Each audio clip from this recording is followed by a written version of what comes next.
உங்களுடைய கட்டுமனையில சில இடர்பாடுகள் இருந்தது. தன் கர்ப்பசாமி ஒதுக்கி கொடுத்திருக்கிறேன். ஒதுக்கி கொடுத்த ஒரு வாழ்க்கைக்கு வழிவகுத்து கொடுத்தாச்சு. உங்களுடைய குழந்தைக்கும் ஒரு நல்ல இடத்துல மாலை எடுத்து கொடுத்தாச்சு. நிறைவான ஒரு வாழ்க்கையை கொடுத்திருக்கேன். இப்ப இதே இடத்துல இருக்காம என்னுடைய பூர்வீக இடத்துக்கு போலாமா?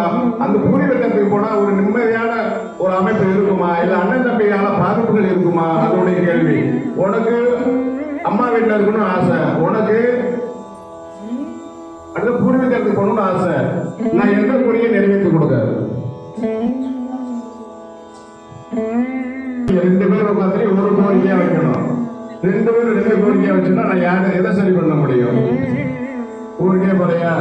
இங்க இருக்கிற இடர்பாடுகளை ஒதுக்கி கொடுத்து உனக்கு உண்டான சொந்த சுகத்தை எந்த ஒரு பாதிப்புகள் இல்லாம பிரிச்சு கொடுத்தா போதுமா? அதை பிரிச்சு கொடுத்து சில இடர்பாடுகள் இருக்கு, ஆனா உட்கார விட மாட்டானுங்க. தன் கர்ப்பசாமியில வந்திருக்க உனக்கு அந்த இடர்பாடுகளை ஒதுக்கி கொடுத்து நிரந்தரமான அந்த இடத்துல உட்கார்ந்து தீர்வை நான் அமைச்சு கொடுத்துறேன். ஏன்னா இங்க உண்டான உழைப்புகள் உனக்கு அதிகம், வருமானம் கம்மி. அங்க சொந்த இடமா போயிருது, சொந்த உழைப்பா போயிருது. இதுக்கு மேல உன்னால உழைக்க முடியாது. இங்க இப்ப இருக்கிற இடத்துல